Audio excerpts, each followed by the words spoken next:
मोदी जी के James bond की ऐसी भाषा, अजीत डोभाल को कैसे कपिल सिब्बल ने दिया जबरदस्त जवाब।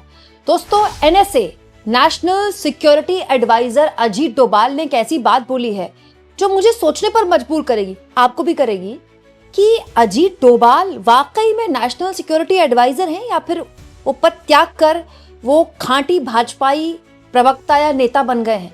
क्योंकि अजीत डोभाल वही काम कर रहे हैं जो आजकल मोदी जी, उनके सांसद और उनके तमाम प्रवक्ता टीवी चैनल्स में बैठकर करते हैं। वो है इतिहास की क्लास लगाना। आपको तो पता है दोस्तों, हमारे देश में पिछले 11 सालों से 70 साल पहले क्या हुआ, 1000 साल पहले क्या हुआ, 200 साल पहले क्या हुआ, बस इसी की चर्चा होती रहती। वर्तमान पर तो कोई बात नहीं करता। क्यों? क्योंकि सरकारें चाहती है या तो बीते हुए कल पर बात हो या आने वाले कल पर बात हो, जिससे कि आज पर बातचीत ना हो पाए। लेकिन दोस्तों, ये तो सरकारें हैं, ये तो नेता है, नेताओं का काम तो राजनीति करना है। अजीत डोभाल को क्या हो गया? 80 साल के मोदी जी के जेम्स बॉन्ड अजीत डोभाल, जिन पर आए दिन कोई ना कोई फिल्म बनती रहती है और उस फिल्म में उनके जैसे दिखने वाले कैरेक्टर बताते हैं ऐसी कोई सरकार जरूर आएगी जो ऐसा करेगी वैसा करेगी। वो स्वयं अजीत डोभाल जब सामने आकर ऐसी बात बोलते हैं तो हमारे जैसे लोग सकते में पड़ जाते हैं। दोस्तों, एक सरकारी कार्यक्रम में अजीत डोभाल का एक वीडियो है जो बहुत ज्यादा वायरल हो रहा है। उसमें वो जिस तरह की रिवेंज की, जिस तरह के बदले की बात कर रहे हैं, चिंता पैदा करने वाली है। दोस्तों, अजीत डोभाल विकसित भारत यंग लीडर्स डायलॉग में बात कर रहे थे। ठीक है, यंग लीडर्स उनके आसपास उनको सुन रहे थे, उनको मोटिवेट करने के लिए आए थे। तो यहाँ अजीत डोभाल हमारे देश के इतिहास के बारे में बात कर रहे थे कि हमारे जो पूर्वज थे उन्होंने कितना संघर्ष किया। उन्होंने गांधी का जिक्र किया, सुभाष चंद्र बोस का जिक्र किया, उन्होंने भगत सिंह का जिक्र किया, उन्होंने कई और स्वतंत्रता सेनानियों का जिक्र किया और बताया कि देखिए उन्होंने कितना कुछ त्यागा है तो हमको ये आज़ादी मिली है। हम बहुत भाग्यशाली है कि हम ऐसे भारत में जन्मे हैं जहाँ इतनी आज़ादी है। बिल्कुल सही बात है, अजीत डोभाल बिल्कुल सही बात बोल रहे हैं। लेकिन उसके बाद जो वो बोलते हैं वो बड़ी चिंताजनक बात है। अजीत डोभाल बोलते हैं कि हमने कभी किसी पर आक्रमण नहीं किया, हमने किसी के मंदिर नहीं तोड़े, लेकिन हमारे मंदिर तोड़े गए। मैं रिवेंज शब्द का इस्तेमाल नहीं करूंगा, रिवेंज यानी कि बदला, लेकिन हमें इतिहास का प्रतिशोध लेना है। सुनिए युवाओं से अजीत डोभाल की बात, उसके बाद मैं आपको सुनाऊंगी कि इस बात में आपत्ति क्या है। कि आप उस भारत में पैदा हुए, एक स्वतंत्र भारत में। ये स्वतंत्र भारत हमेशा ऐसा नहीं था जितना स्वतंत्र आपको दिखाई देता है।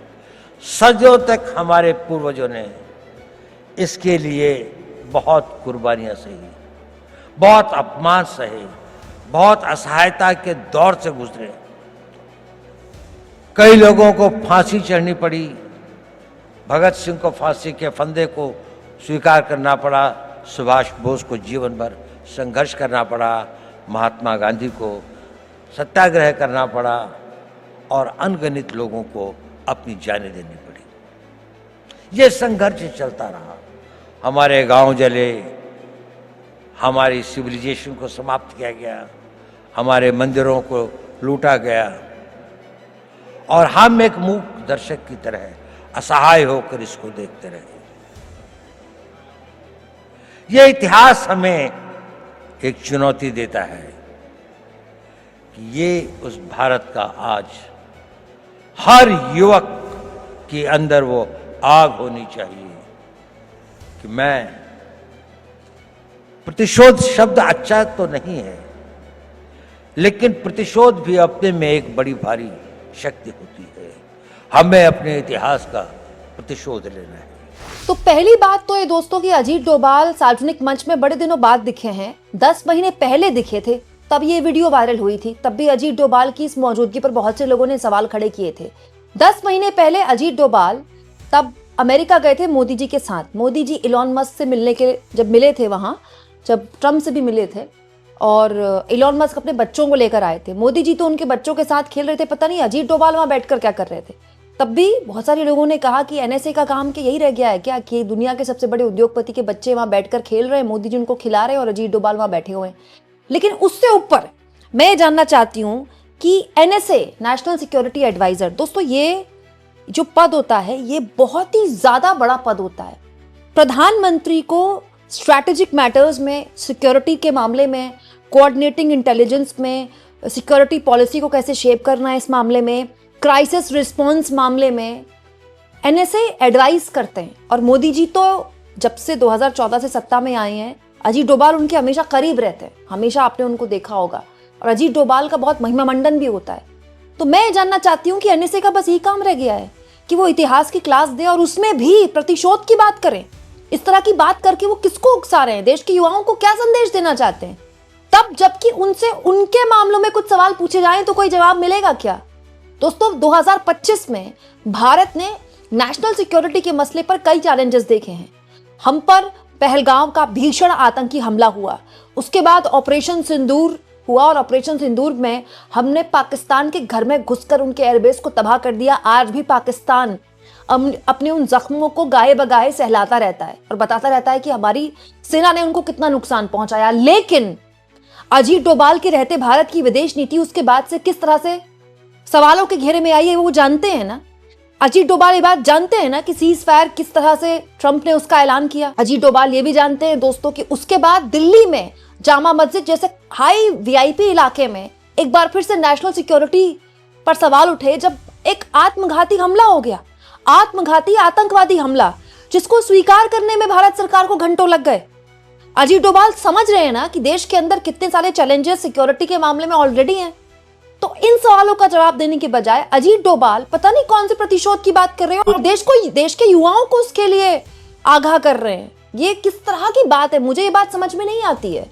दोस्तों कोई नेता चुनाव जीतने के लिए इस तरह की पॉलिटिक्स करे समझ में आता है, लेकिन अजीत डोभाल को तो चुनाव भी नहीं लड़ना है, तो फिर उनके सामने ऐसी क्या मजबूरी थी कि वो इस तरह की बात कर रहे हैं। वहीं दूसरी ओर महबूबा मुफ्ती, पीडीपी की नेता, सबसे बड़ी नेता महबूबा मुफ्ती ने उनकी इस भाषा में, अजीत डोभाल की इस भाषा की आलोचना करते हुए कहा है कि बेहद दुर्भाग्यपूर्ण है कि श्री डोभाल जैसे उच्च पदस्थ अधिकारी जिनका कर्तव्य देश को आंतरिक और बाहर से आने वाले नापाक मंसूबों से बचाना है, उन्होंने घृणा की सांप्रदायिक विचारधारा में शामिल होकर मुसलमानों के खिलाफ हिंसा को सामान्य बता दिया। सदियों पुरानी घटनाओं का बदला लेने के लिए 21वीं सदी में आह्वान करना मात्र एक छलावा है जो गरीब और अशिक्षित युवाओं को एक अल्पसंख्यक समुदाय को निशाना बनाने के लिए उकसाता है, जो पहले से ही हर तरह से हमलों का सामना कर रहा है। हालांकि पीडीपी की नेता ने यहाँ इसको और बढ़ा चढ़ा कर दिया, क्योंकि देखिए पॉलिटिक्स में यही होता है।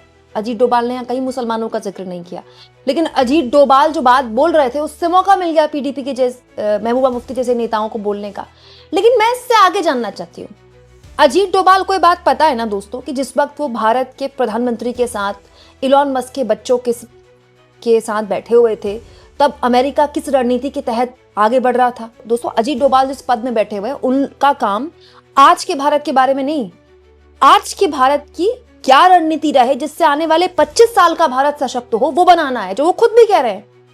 तो बड़ा सवाल ये है कि मोदी जी के साथ जब अजीत डोभाल अमेरिका गए थे और मोदी को बगल में खड़ा करके जब ट्रंप टैरिफ के मामले में 10 महीने पहले मोदी को सुना रहे थे, तब अजीत डोभाल ने उनको आगाह नहीं किया कि ये जिस रास्ते पर हम जा रहे हैं अमेरिका से खतरनाक हो सकता है। इस पूरे मामले में दोस्तों कपिल सिब्बल ने एक प्रेस कॉन्फ्रेंस की थी, कुछ ऐसे सवाल उठाए थे जो अब तक इस सरकार ने नहीं दिए हैं। सुनिए किस तरह से अजीत डोभाल का बिना नाम लिए मोदी सरकार जिस तरह से इस अमेरिका के 500% टैरिफ के मामले में उलझी हुई है, उसको निशाने पर लिया कपिल सिब्बल ने कि ऐसी ऐसी बातें हमारे प्रधानमंत्री के बारे में कहेंगे और प्रधानमंत्री हमारे चुप।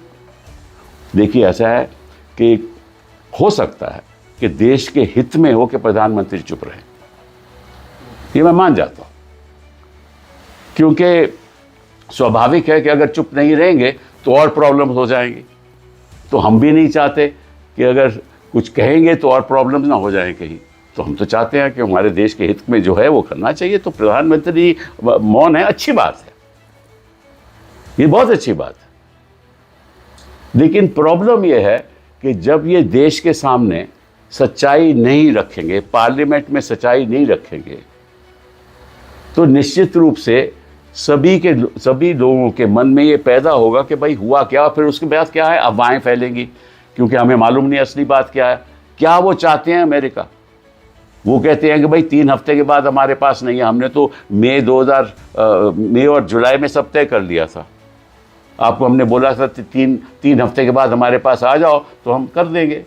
आपके प्रधानमंत्री ने हमें फ़ोन नहीं किया, तो इसलिए हमें साइन नहीं किया, और जब बाद में आए तो हमने कहा वो तो 3 हफ्ते गुजर गए हैं। इस बीच हमने वियतनाम के साथ समझौता कर दिया, इंग्लैंड के साथ कर दिया, इंडोनेशिया के साथ कर दिया, यही कह रहे हैं ना। तो इसमें मुझे नहीं लगता कि कोई सच्चाई है। लेकिन सच्चाई है क्या? मैं मान लिया कि ट्रंप साहब गलत बात बोल रहे हैं, पर सच्चाई क्या ये तो बता दो, थोड़ी बहुत तो बता दो। ज़्यादा नहीं आप बताते, पर थोड़ी बहुत तो बता दो। अक्सर तो आप बताते नहीं हो कुछ भी।